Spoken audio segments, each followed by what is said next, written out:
Whoa there, Space Cowboy. Brokeback Bebop is a podcast with explicit content intended only for mature bounty hunters. Listener discretion is advised.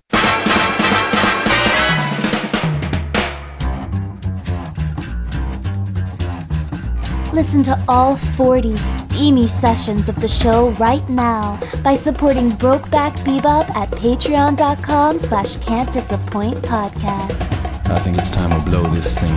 Get everybody in the stuff together. Okay. 3, 2, 1, let's jam. And then after 30 seconds of nonsense, the real theme music.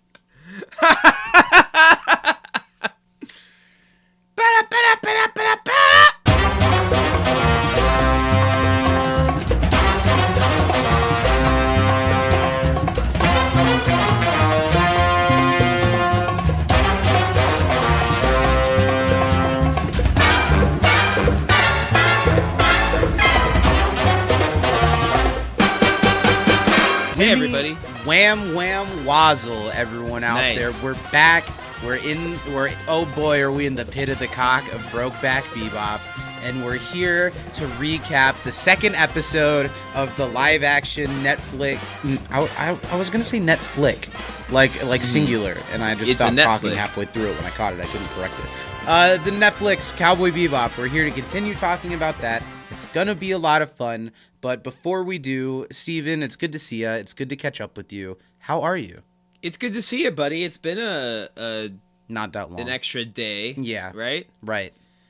Wow. Seems like longer. Does it? Not long enough. Not long enough. How are you? You were in Vegas since we've I spoken was. last. Do you have any funny adventure stories to tell the Brokeback Bebop Nothing like converts? crazy weird this Yeah. time. I spent most of my time indoors, which is the way to do Vegas.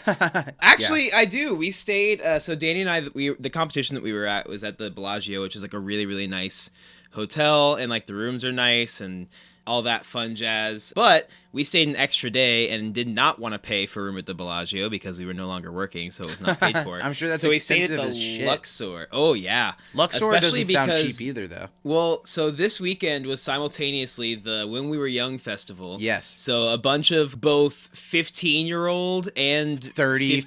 50-year-old, emo punk pop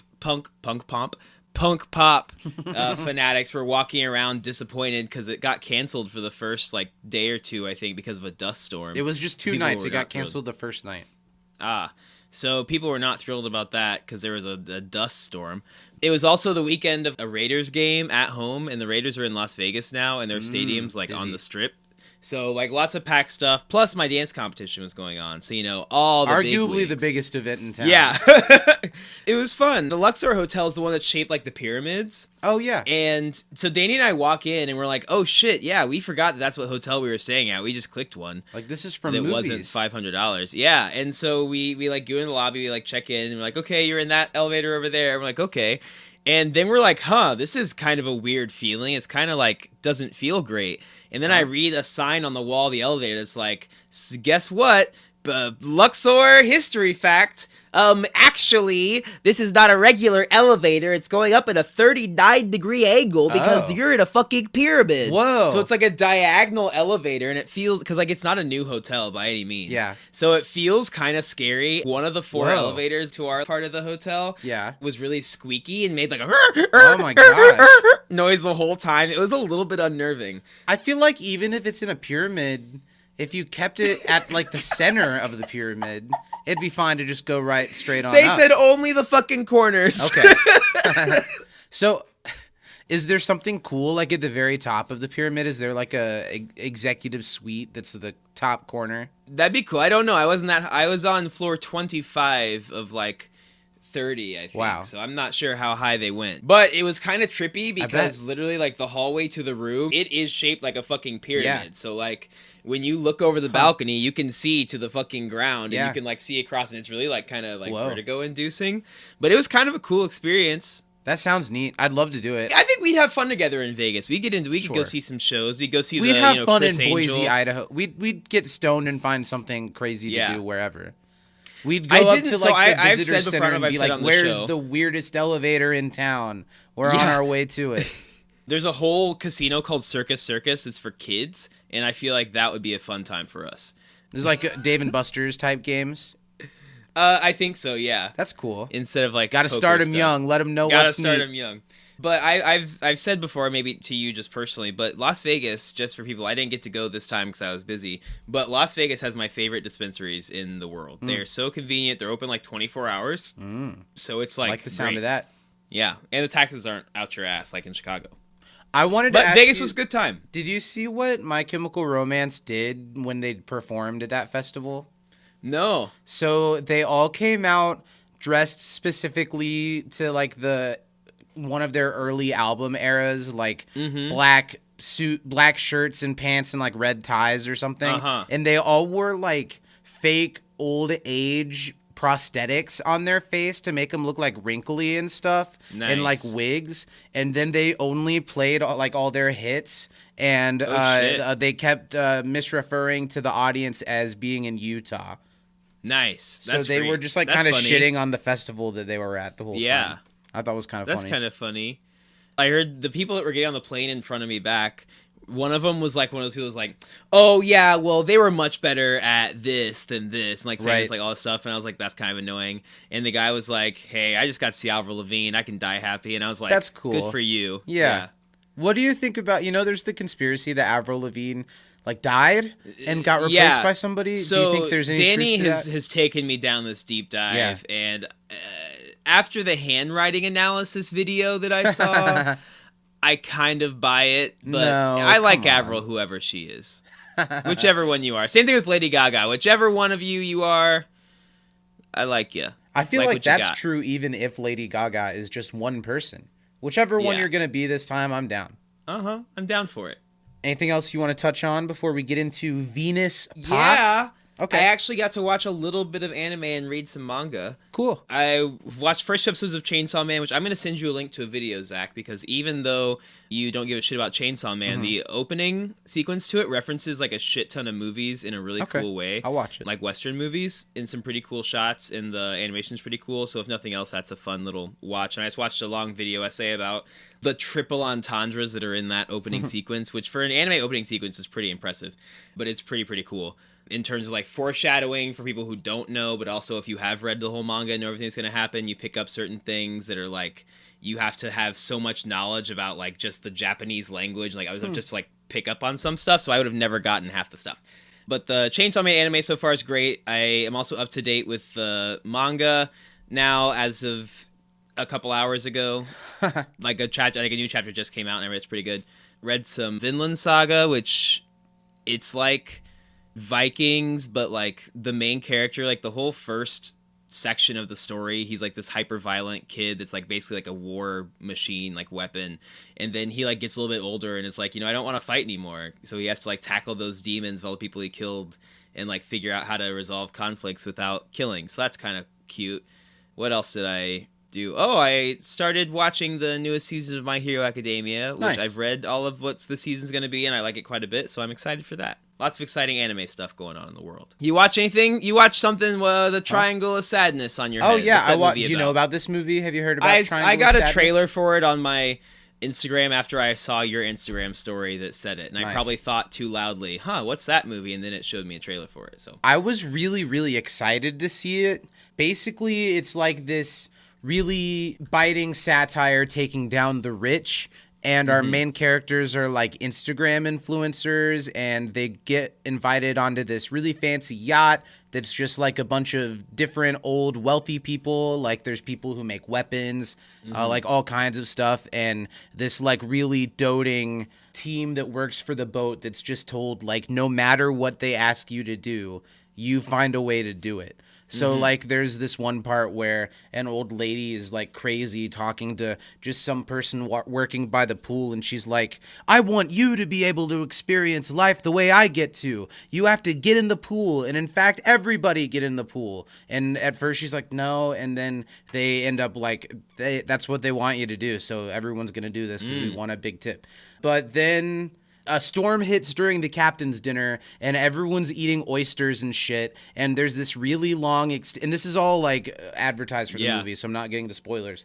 There's this really long, extended scene where all of the rich people start shitting and puking all over themselves. Oh my god! So they go from being like all high and mighty to quite literally like sliding around the floor in their own vomit, naked and shit. And it's really crazy. And then the third act of the movie, the ship gets taken over by pirates, and a bunch of them die. And then a handful of them, like some of the crew and some of the rich people, end up stranded on this island and start like a new society. And it's all about now the people who weren't quite in charge in the original society have more to offer in this society. I don't know. It was a really wild movie, and the trailer made it look crazy. And it wasn't quite as crazy as I wanted it to be, but it was interesting. I wouldn't not recommend it. It was pretty good. Nice. It's like a more drawn out Lord of the Flies. It reminded me of Lord of the Flies. That was exactly, cool. I referenced that in my Letterboxd review. Nice. Yeah.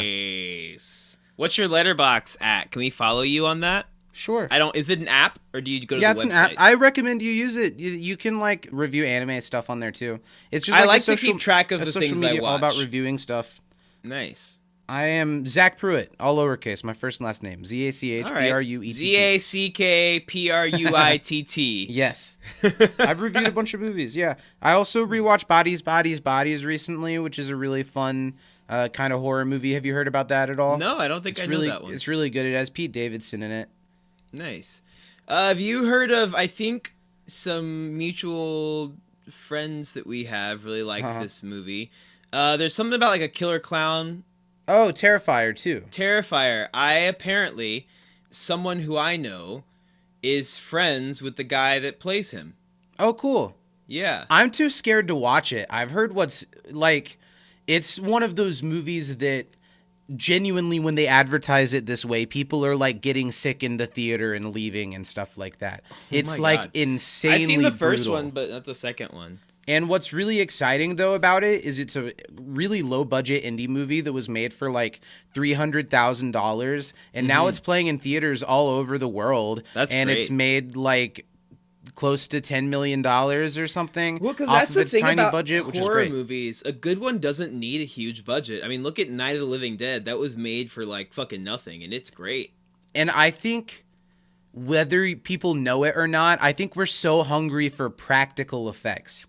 To kind of step away from all the main characters are standing on a barge in the middle of a green screen world and everything else is really expensively animated around them. I think we're ready for stuff that looks real. I feel like giant CGI unrealistic monsters aren't scary anymore. Well, because we have such an eye for it as an audience now that unless it's the top-notch animation or CGI to where it looks real and you can't discern. Yeah. And that's not usually the case. So it's only things like the new Avatar is coming out, and I don't really care about Avatar, but that's the type of thing that's going to have mind-blowing CGI. Most things aren't that. Well, we've wasted like half of this podcast already. Let's talk about the Cowboy Bebop episode. And honestly, I don't mind because there's some stuff to talk about here, but I don't have a ton to talk about. We're talking about the second episode of the Netflix Cowboy Bebop. This session is called Venus Pop, which I think is a dumb episode title. Do you agree? It has nothing to do with it. They don't play Venus Waltz. They don't play Waltz for Venus. Do they go to? Are they on Venus much? I think they're on Venus. Okay. At one point, because they're like, Venus has this many buildings. It's like trying to find a needle in a needle stack. It would make much more sense for this episode to be called like Teddy Bear Hustle or something like that. Yeah. Right? You know what I mean? It's easy. That was on the top of my head. I like that. Horchata. Bachata. It's a dance. Horchata. Horchata. This episode was directed by the same person as the first episode, Alex Garcia Lopez, and it was written by a guy named Sean Cummings, who only has one other writing credit, and it's an episode of the Netflix series Everything Sucks. Did you watch that one? No, I didn't. I think people kind of liked it, though. I think it was kind of like a 90s Freaks and Geeks type show. Oh, that's cute. This episode originally aired with the entirety of this series on November 19th, 2021. And do you have some trivia? I have one question for you. I've got three, so I'll go ahead. How many public buildings have been blown up in 10 days? 3? Yes. Hey-o. How high is the Teddy Bomber bounty? Was it 2 million? It was 2 million wulongs. Wulongs. You say that every time. That's always the denomination. I feel like that goes without saying.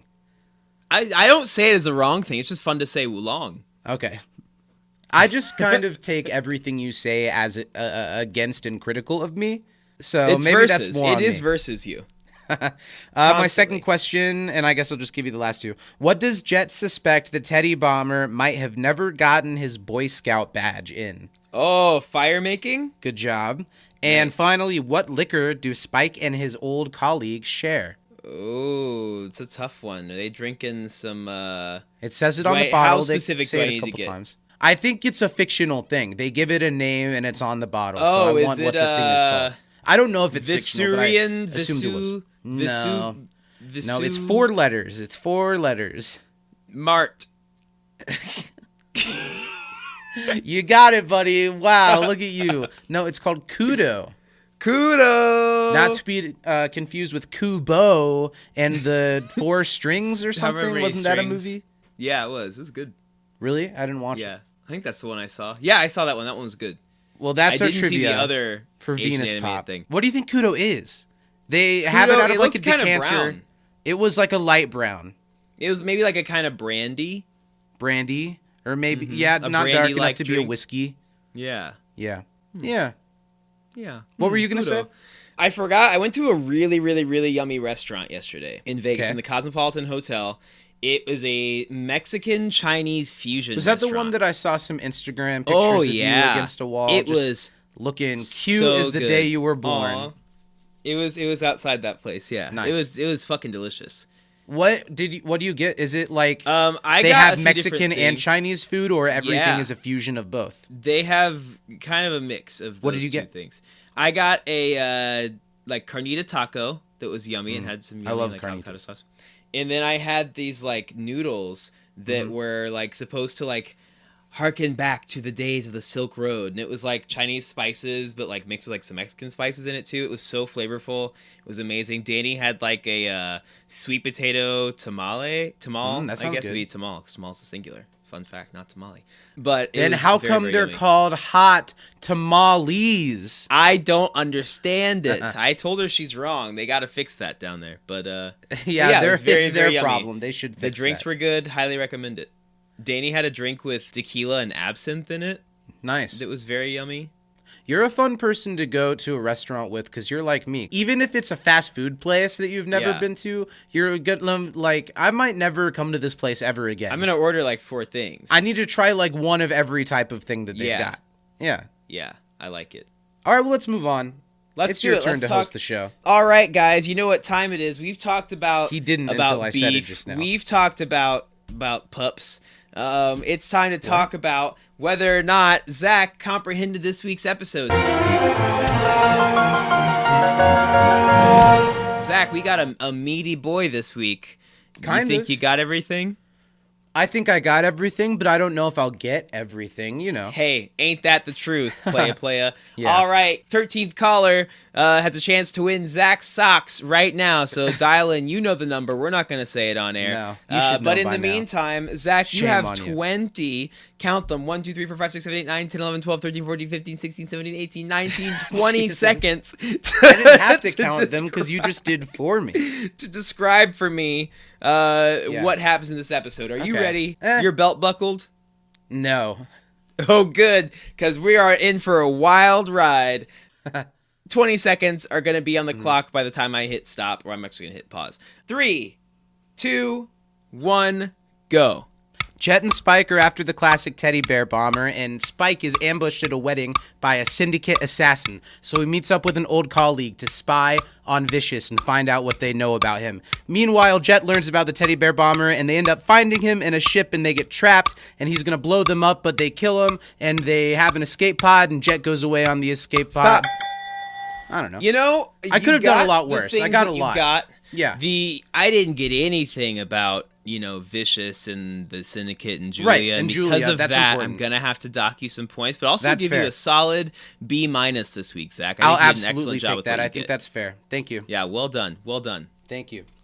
That was my dilemma here, is how much do I focus on the teddy bear bomber? Because that's what this episode wants you to remember from the original show. But it's not really all that dicked about telling a story about that villain or about that episode of the show. They're way more interested in showing us Vicious and Julia. They're way more interested in showing us, I guess, some of Jet and Spike's thing that they've got going on. They're really interested in showing us this random spy lady that Spike has a connection with from, I don't know. It's not all that interested in being the teddy bear bomber episode.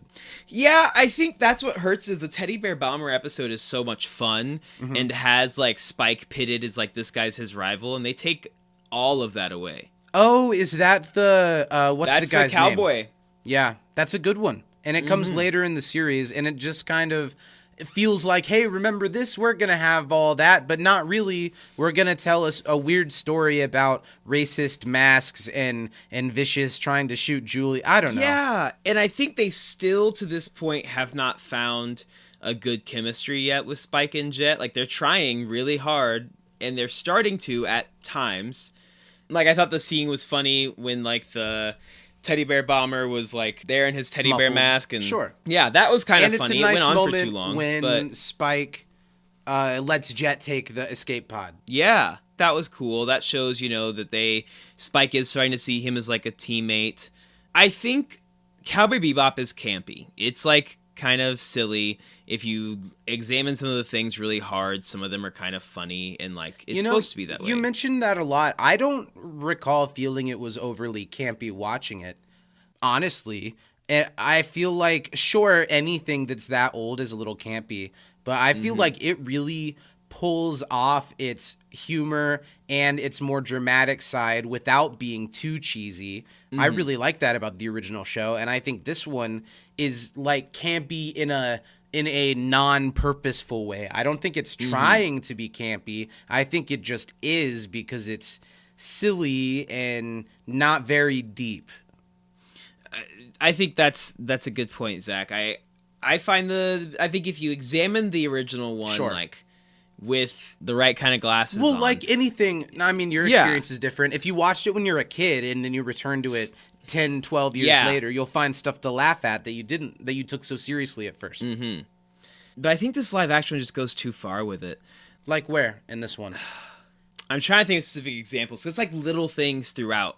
Like even to they're trying to have like some funny banter between Spike and Jet when they're like, why are we at this wedding? It could be anywhere. And Jet's like, I'm trusting a hunch. And Spike's like, well, that's stupid. I'm going to leave. And he's like, but there's noodles.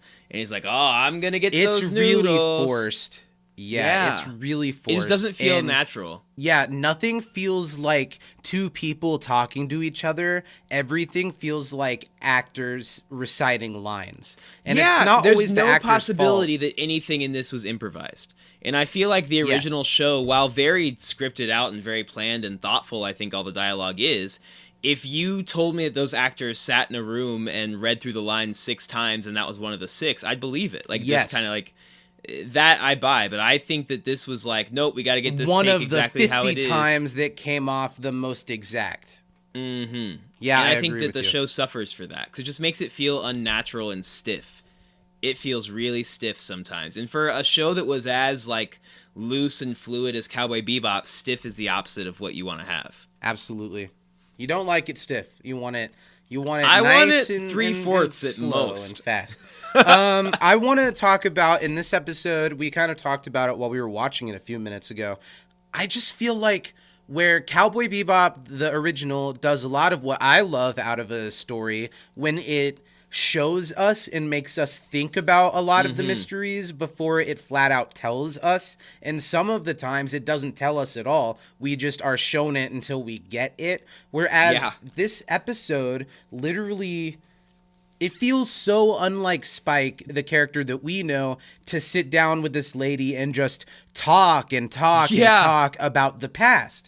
And to talk, it doesn't feel like that character to me. It feels like a very long info dump. And in fact, a character who's introduced in this episode that's a new character that kind of is just an info dumpy character.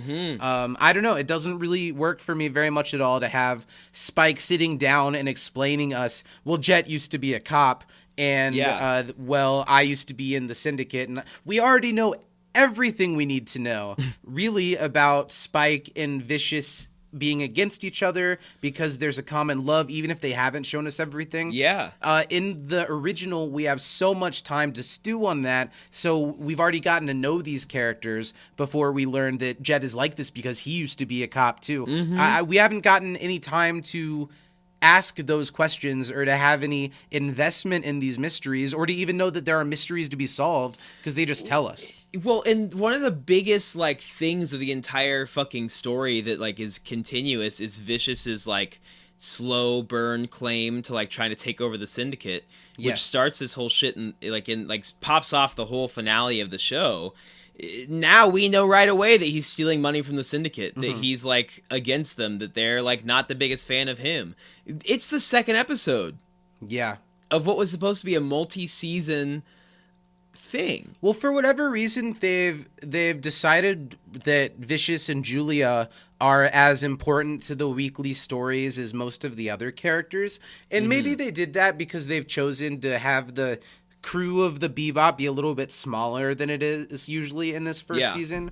But I think by expanding those characters, it makes Vicious way less scary, and it makes Julia way less like sultry and enticing. There's no mystery. We're like, okay, she thought she liked Vicious, but she doesn't. She wants to leave him. And like in the show, we don't know whose side she's on until the very last two episodes. We kind of get a glimpse at, okay, this is where her loyalties are lying right now. But in this one, we know she agreed to marry Vicious, so she was with him, but then he just almost shot her in the head. And so she's like, well, I don't want to fucking be with this guy anymore. Well, we've just got a few minutes left. One thing I do like in this episode is the scene at the wedding in the beginning when Spike is ambushed by the assassin. I think that's a really well acted fight, and I even kind of like Jet's involvement of like being cut off from talking to Spike and then getting involved with the fight. I thought that was really neat. But another thing that I hate, that we both hate, is what the fuck are they doing with the theme song sequence? Oh my god, I can't believe we didn't talk about that yet. It was rough. They like... So shows sometimes, don't always have to start the theme song sequence with the episode. Don't have to do that. But when you specifically fun when those familiar beats start to play over the end of the opening scene. Yeah. And like that's happening. We have the, let's do this thing together. 3, 2, 1, let's jam. And then you think it's going to continue at that point in the theme sequence playing the opening theme. But nope, they still start it from zero. There's like a hard cut. And then doom doom doom doom. Then it like starts it over, and it's so weird. Well, here's the problem. Here's the problem. In the first episode, they show us this theme song sequence that is very specifically catered to the original song. It sounds exactly like the original song. A lot of the moments sync up just perfectly with how they did in the original theme song. So when you start playing that music before the sequence begins and you're really committed to showing the entirety of that sequence, they have to like fill a little gap before the song really gets kicked off. And it just makes it feel long and drawn out. And I think it's kind of disrespectful to the original, what they're doing here a little. I think so too. Like, it's a great song. It's an almost perfect song. Just play the fucking song. Like, you don't have to, like, just do what they, I hate to be that, like, just do what they did before. That you kind of did right last time. Yeah, just, like, do that. Like, you don't have to mess with it. I don't know. The editing in this show is not great. I think that a lot of it, I don't know if it was a time issue or a lack of understanding of the original material issue, or we're gonna make a shit ton of money on this anyway, so who cares issue. Like, I don't know. Like, I want to give the creators, the people that put time and energy into this, because so many people did, some benefit of the doubt, but that's just, I don't know how that gets past as many people as it would need to get past. Every time in this show so far, when it's just the actors working on a set, it looks good. When it's just the CGI space stuff on the screen, it looks good. But whenever there's a mixing of the two and you can see the actual actors, namely like through the window of a spaceship or something, it looks you can just, or at least I can just so clearly tell where the set ends and where the animation of the rest of it begins. And I think it looks really, really corny. For a show that can pull off some cool visual stylish stuff, it just seems like, I don't know. I don't know. It just seems like there was some pretty strong oversight on some of this. Yeah. Hey, season 2 will be better. What else can we say about this episode before we give a captain? Was there anything specific that you liked about this one that you'd like to bring up? I liked positive. the teddy bear scene. I thought was kind of funny. The lotion on the counter, you know, love a good jacking off joke when you can slip one in. That's what you're stretching for in this one. And I'll be honest, I've watched this episode and the next episode. I liked this episode more this time that we watched it than I did the first time. And I think that the next one is even worse. Yeah. And it's really disappointing because the first episode truly had more than a little possibility. Yeah. It had a lot of possibility on I was display. fairly optimistic the first time I watched the first episode, Zach. I was like, okay, I can work with this. I see where they're going. I did like the fight in the bathroom. I thought that some of the choreography there was good. A bit redundant at times. At the end is kind of dumb. It's not. Yeah. That's the like 2 one hits. Me hitting really you, well executed fight sequence in the episode, and that's kind of disappointing. Yeah, I blew their load pretty early on that one. What about you, Zach? Anything jumped out at you that you were like, oh, I like this? Oh, the music was good this episode. I like the live jazz band. That's kind of a cool feeling. Oh, here's something this isn't something that I like. Something that we haven't even mentioned in this podcast is that we see Gren. Yeah, they barely mention it. And it's why do we need they want to introduce that character early, so when they become like a key player later, I'm assuming that we already know who they are. But why couldn't they just be a mysterious figure that we meet when Faye meets them? Why did the place that the lady who's spying on Vicious have to be the same place where Gren performs? Because they have less sets than the animated show, Zach, and they said, well, let's just make there be one bar. That's a good point. In the entire galaxy. That's true. Things that I liked in this episode will be a good segue into our final segment, the captain of the Bebop this week. I have a lot more faith in John Cho's Spike Spiegel in this episode. I think he's the standout here. I think he's starting to figure out the character while putting his own spin on it. He feels a lot more comfortable here. He and the actor that played Jet totally swap in this one for me. I think the actor who plays Jet doesn't do the best job in this episode. But it's not totally his fault. It's just because Jet doesn't feel like a real person so far. Yeah. I think John Cho was great. So he's my captain, and he's the other highlight for me. I think he was good, especially in the fight choreography. He really committed to his stunts, and it looks great. It paid off for him. Love it. What about you? I agree. I did enjoy Vicious a little bit in this one just because I thought it was really funny that he was shirtless the whole time. And yeah, I'm why very were they not curious- like, hey, Vicious, really important meeting about to happen via hologram. Maybe just pop Toss a on a shirt shirt. back on real Yeah, quick. pop that this bad This boy. could be a big deal. You might have to shoot your girlfriend in the face. Yeah. Pop that shirt on. Just throw a shirt on for us, would you, Vish? But yeah, Spike for me too. I think that he had the funniest lines in the episode and the most compelling story. And John Cho, I thought, did a good job in this episode. I mean, I think he is taking it very seriously, and I think putting a lot of effort into being Spike Spiegel. And I think that it worked for him more so in this episode compared to, like you said, Jet. And I love the actor that plays Jet, and I think that he does do a good job with Jet, but the writing just was not doing him any favors this week. I agree. Well, I think we did it. I'm starting to be like, man, I think this is going to be fun, but I want to keep as much positivity towards this show as we can, and I think it's going to get a little harder. I'm excited that you've said the 4th episode, which I haven't seen yet, that you really liked it. Yeah, so I'm excited I remember to that at one least very see that fondly. one. And then maybe the second half of the season, maybe it'll find its voice. I hope so. And maybe it'll get trucking along, and maybe by the end we'll be sad that it got canned after the first season. I would love to. Yeah, I hope so. Well, Steven, anything you want to say to the people as we get right back in that cockpit and keep sailing along the galaxy until we join them next time? Make sure you check the floor for booby traps. I mean, don't be that guy. All right. That's all. That's it. I'm going to stop. No goodbye, nothing.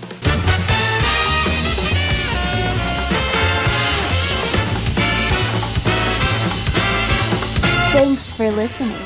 Support this show and our podcast network at patreon.com/can'tdisappointpodcast, where starting at $5 a month, you can get immediate access to all 40 outrageous sessions of Brokeback Bebop. See you next time, Space Cowboy.